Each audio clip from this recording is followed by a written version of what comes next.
નમસ્કાર ગુજરાતના અધિકારી મિત્રો, આજે આપણે જોવાના છે 2 ઓગસ્ટ 2025નું મોસ્ટ ઇમ્પોર્ટન્ટ કરંટ અફેર.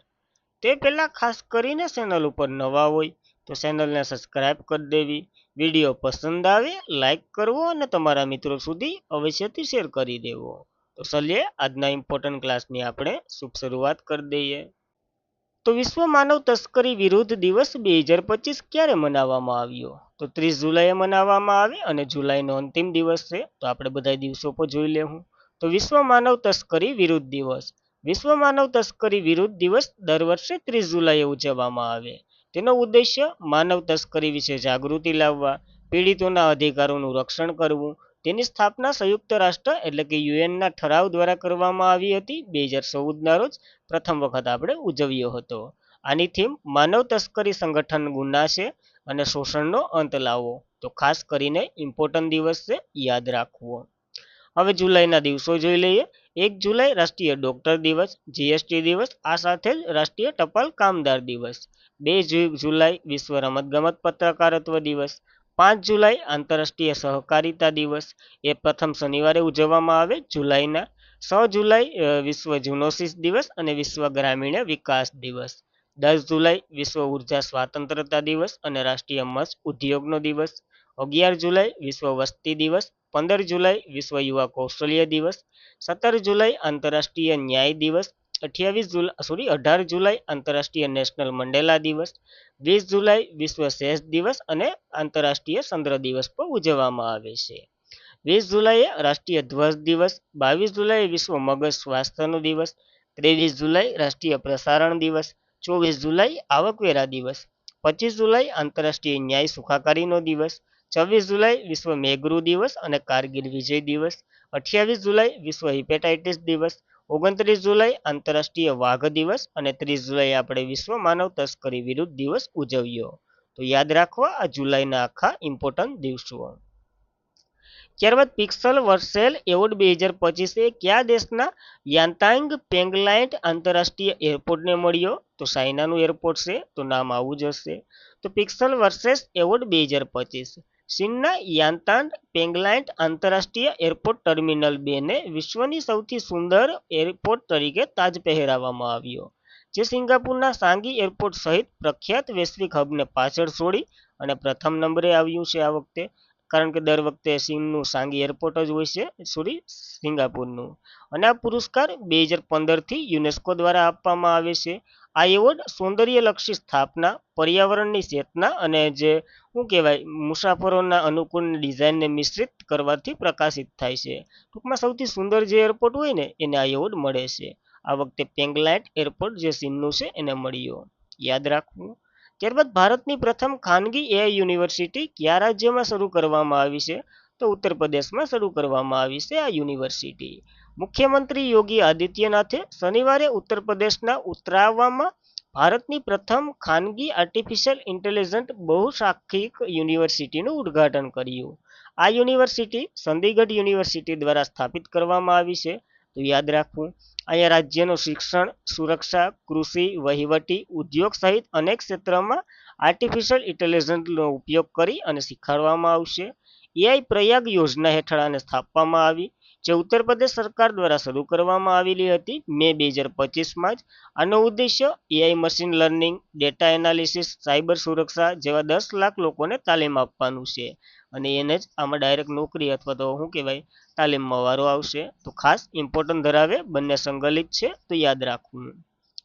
ત્યારબાદ કયા દેશે તાજેતરમાં જ બાળકો માટે યુટ્યુબ પર પ્રતિબંધ મૂક્યો છે?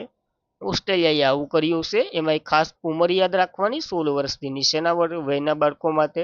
તો ઓસ્ટ્રેલિયાએ 16 વર્ષથી નીચેની ઉંમરના બાળકો માટે સોશિયલ મીડિયા ઉપર પ્રતિબંધ તો કયાનો મૂકી દીધો હતો, જેમાં એક યુટ્યુબ એક બરાબર રાખ્યું હતું આ શિક્ષણના મામલા માટે. તો મીડિયા પ્લેટફોર્મ યાદીમાં યુટ્યુબને ઉમેરો કર્યો, જે કિશોર હાનિકારક ઓનલાઈન સામગ્રી બચાવના હેતુને કાયદાનો જે વિસ્તાર કરે છે. આલ્ફાબેટની માલિકીની આ સાઇટ જે આઉટ શૈક્ષણિક ઉપયોગના કારણે મુક્ત આપવામાં આવી હતી, પરંતુ એક સર્વેના અનુસાર 37% સગીરો ત્યાંથી હાનિકારક સામગ્રીનો સામનો કરે પછી તેનો સમાવેશ કરે છે, એટલા માટે હવે આના ઉપર પ્રતિબંધ મૂકી દીધું. તો ગયા વર્ષની જ વાત છે. ઓસ્ટ્રેલિયાએ 14 વર્ષની ઓછી ઉંમરના બાળકો માટે એક નવો કાયદો રજૂ કર્યો હતો. સોશિયલ મીડિયા પર પ્રતિબંધ મૂકવામાં આવ્યો હતો, જેમાં ફેસબુક, ઇન્સ્ટાગ્રામ, સ્નેપચેટ, ટિકટોક જેવા પ્લેટફોર્મનો સમાવેશ કર્યો હતો. યુટ્યુબને બરાબર રાખ્યું હતું. આપણે વાત કરીએ મુજબ હવે યુટ્યુબને એમાં સામેલ કરી દીધું. ઓસ્ટ્રેલિયાની વાત કરીએ, કેપિટલ કેનબેરા છે, ચલણ ઓસ્ટ્રેલિયન ડોલર છે અને પીએમ એન્થોનો આલ્બેનિઝમ છે. તો ખાસ ઇમ્પોર્ટન્ટ માહિતી છે, યાદ રાખવી. તો ભારતમાં પ્રથમ ક્રમ સૌથી વધુ વાઘની ઘનતા ધરાવતા ટાઈગર રિઝર્વમાં કયું ટાઈગર રિઝર્વ પ્રથમ બન્યું છે? તો બાંદીપુર, જે કર્ણાટકનું ટાઈગર રિઝર્વ છે ને, એ પ્રથમ ક્રમે છે. જોઈ લઈએ આખો રિપોર્ટ. તો ગ્લોબલ ટાઈગર ડે કાલ જ આપણે ઉજવ્યો અને એને જાહેર કરાયેલ એક 2024નો અહેવાલ છે, જે જોઈ લઈએ. તો પહેલા નંબર ઉપર બાંદીપુર છે, ત્યારબાદ કાર્બેટ એટલે કોર્બેટ, જીમ કોર્બેટ, અને ત્યારબાદ આસામનું કાઝીરંગા એ ભારતની ત્રીજી સૌથી વધુ ક્રમે વાઘની ઘનતા ધરાવતા ટાઈગર રિઝર્વમાં છે. તો પહેલા નંબર ઉપર કોણ છે? તો બાંદીપુર ટાઈગર રિઝર્વ છે. બીજા નંબર ઉપર જીમ કાર્બેટ, જે ઉત્તરાખંડનું છે. બાંદીપુર કર્ણાટકનું છે. ત્યારબાદ આસામનું કાઝીરંગા ટાઈગર રિઝર્વ એ પણ ત્રીજા નંબરે આવી ગયું. તો આ ત્રણેય ક્રમ યાદ રાખવા. અને આ રિઝર્વ વાઘની સ્થિતિ અંગે એક અહેવાલ રજૂ કર્યો. એમાં જણાવ્યું છે, આસામ વન્યજીવ વિભાગે વાઘની સંખ્યા 2022માં 104 થી વધી અને 2024માં 115 થઈ ગઈ હતી. આવી રીતના થોડો સતત વધારો જોવા મળ્યો, એટલે ત્રીજા ક્રમે આવી ગયું. અને પ્રતિ 100 ચોરસ કિલોમીટર 14 વાઘ છે.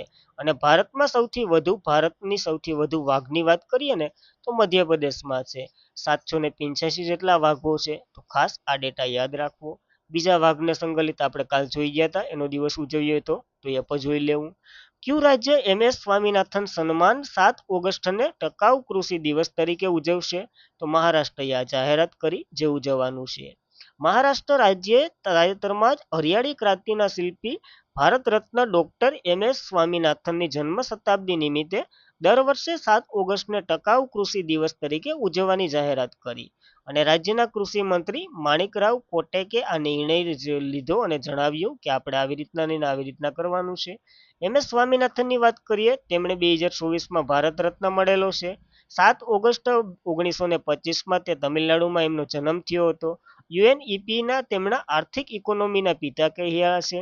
MS સ્વામીનાથન, જે ખર્ચ 1.5 ગણો MS સ્વામીનાથનની ભલામણ હતી. પ્રથમ જે વિશ્વ ખાદ્ય પુસ્તક MS સ્વામીનાથન 1987માં એનાયત કરવામાં આવ્યું હતું. તો ખાસ આપણે જે હરિયાળી ક્રાંતિના પિતા તરીકે MS સ્વામીનાથનને ઓળખીએ, જે બધી તમને ખ્યાલ જ છે અને યાદ રાખવા. આ બધી એક્ઝામમાં પૂછાઈ ગયેલા ફેક્ટો છે, તો એ પણ યાદ રાખવા. ત્યારબાદ મણિપુરે કોને હરાવી 25 વર્ષ પછી ડોક્ટર BC રોય ટ્રોફી જીતી છે? તો ફૂટબોલની ઇવેન્ટ છે. પશ્ચિમ બંગાળને હરાવી આ ટ્રોફી જીતી છે. તો મણિપુરે જુનિયર બોયઝ ફૂટબોલ ટીમ 30 જુલાઈના રોજ પંજાબના અમૃતસર સ્પોર્ટ કોમ્પ્લેક્સ ખાતે યોજાયેલ ફાઇનલમાં પશ્ચિમ બંગાળને હરાવી અને આ જે doctor BC Roy trophy 2025-26 junior boys national football ચેમ્પિયનશિપનો ખિતાબ જીત્યો છે. કોણ જીત્યું? મણિપુર. કોને હરાવી? પશ્ચિમ બંગાળને. ફૂટબોલની ઇવેન્ટ છે, ખાસ યાદ રાખવી. આ ટ્રોફીની થોડીક વાત કરીએ. ડોક્ટર BC રોય ટ્રોફી, જેની સ્થાપના 1962માં ઓલ ઇન્ડિયા ફૂટબોલ ફેડરેશન દ્વારા કરવામાં આવી હતી. તેને junior boys national football championship પણ કહેવાય છે. આ એનું બીજું નામ છે. આ ટ્રોફીનું નામ સ્વાતંત્ર્ય સેનાની પછી પશ્ચિમ બંગાળના બીજા મુખ્યમંત્રી ડોક્ટર વિદ્યાનંદ રોયના નામ પર રાખવામાં આવ્યું હતું. આ 19 વર્ષથી ઓછી ઉંમરના છોકરાઓનું હતું, પરંતુ 2023-24માં આ 15 વર્ષથી ઓછી ઉંમરના છોકરાઓ માટે આ ગેમ કરી દેવામાં આવી હતી. તો ખાસ આ ચેન્જ કરેલા પોઈન્ટો પર યાદ રાખવા. ત્યારબાદ તાજેતરમાં જ ભારતની પોલીસિંગ એન્ડ ગુના વલણોનું પુસ્તકનું વિમોચન થયું. લેખકનું નામ જણાવો? તો દિનેશ ગુપ્તા દ્વારા લખાયેલું આ પુસ્તક છે. તો પોલીસના additional commissioner of police traffic Dinesh Kumar ગુપ્તાએ રવિવારે ઇન્ડિયન હેબિયેટ સેન્ટર ખાતે નવા પુસ્તક policing and crime trend in ઇન્ડિયાનું વિમોચન કર્યું. લેખક દિનેશ કુમાર છે. જોયા એ મુજબ આ પુસ્તક ભારતની પોલીસ પ્રણાલીની વિવિધતાને શરૂઆત સમયથી આજ સુધી બદલાતા ગુના દાયકા પ્રત્યેક તેમના પ્રતિભાવો અને ઇતિહાસ રજૂ કરે છે. તો ખાસ કરી લેખક અને પુસ્તક બંને નામો યાદ રાખવા. ત્યારબાદ ભારતીય સેના દ્વારા તાજેતરમાં જ દિવ્ય દ્રષ્ટિ કસરત ક્યાં યોજી છે? તો સિક્કિમ ખાતે યોજી છે અને ખાસ કરીને જે સિલિગુડી ડોર છે ને એના નજીક. તો ભારતીય સેનાએ તાજેતરમાં જ પૂર્વ સિક્કિમ ઉસાઈવાડા વિસ્તારમાં અદ્યતન લશ્કરી તકનીકનું પરીક્ષણ કર્યું, જેનું નામ દિવ્ય દ્રષ્ટિ કસરત રાખ્યું, અને યુદ્ધ ક્ષેત્રમાં જાગૃતિ, રિયલ ટાઈમ સર્વેક્ષણ અને ઝડપી નિર્ણય લેવાની ક્ષમતામાં સુધારો કરવા માટે આ એક ઇવેન્ટ યોજાઈ હતી. સિલિગુડીની બહાર સુકનામ મુખ્ય ધરાવતા ત્રિશક્તિ કોષ સૈનિકની વાસ્તવિક યુદ્ધ દ્રષ્ટ અહીંયા બતાવવામાં આવી છે. તો ખાસ ઇમ્પોર્ટન્ટ, સિક્કિમમાં યોજાઈ, કેપિટલ ગંગટોક, સીએમ પ્રેમસિંહ તમંગ અને રાજ્યપાલ ઓમ પ્રકાશ માથુર છે. તો ખાસ આ બેઝિક માહિતી યાદ રાખવી. ત્યારબાદ ભારતીય મૂળના પ્રખ્યાત અર્થશાસ્ત્રી અને લેખક મેઘનાદ દેસાઈનું 85 વર્ષની વયે અવસાન થયું. તો આનો જન્મ ત્યાં થયો હતો. તો વડોદરાથી બિલોંગ કરતા હતા, જે પ્રખ્યાત અર્થશાસ્ત્રી અને ભારતના ત્રીજા સર્વોચ્ચ નાગરિક સન્માન ધારક યુનાઇટેડ કિંગડમ હાઉસ ઓફ લોર્ડ્સના સભ્ય લોર્ડ મેઘનાથ દેસાઈનું મંગળવારે 85 વર્ષની વયે અવસાન થયું. ખાસ ઇમ્પોર્ટન્ટ, 1940માં ગુજરાતના વડોદરામાં જન્મેલા આ વ્યક્તિત્વ 1951માં લેબર પાર્ટી દ્વારા તેમને યુકે હાઉસ ઓફ લોર્ડ્સના સભ્ય તરીકે નિયુક્ત કરવામાં આવ્યા. તેઓ બ્રિટિશ સંસદના ઉપલા ગૃહના નિયુક્ત થનાર ભારતીય મૂળના પ્રથમ વ્યક્તિ હતા. એટલા માટે ઇમ્પોર્ટન્ટ છે. વડોદરા જન્મ થયો એટલા માટે ઇમ્પોર્ટન્ટ છે. ખાસ ઇમ્પોર્ટન્ટ ધરાવે. 2008માં એને પદ્મભૂષણ મળેલો છે. તો ખાસ ત્રીજો સર્વોચ્ચ સન્માન પણ મળેલું છે, યાદ રાખવું. અને આજના માટે એટલું જ હતું. ખાસ કરીને મિત્રો, વિડીયો પસંદ આવે લાઇક કરવો, એક સારી એવી કોમેન્ટ કરી દેવી, તમારા મિત્રો સુધી શેર કરી દેવો અને ચેનલને સબસ્ક્રાઇબ કરી દેવી. ટેલિગ્રામમાં જોડાઈ જવું વગેરે સ્ટડી મટીરિયલ અને ક્વિઝને વગેરે માટે. તો ધન્યવાદ.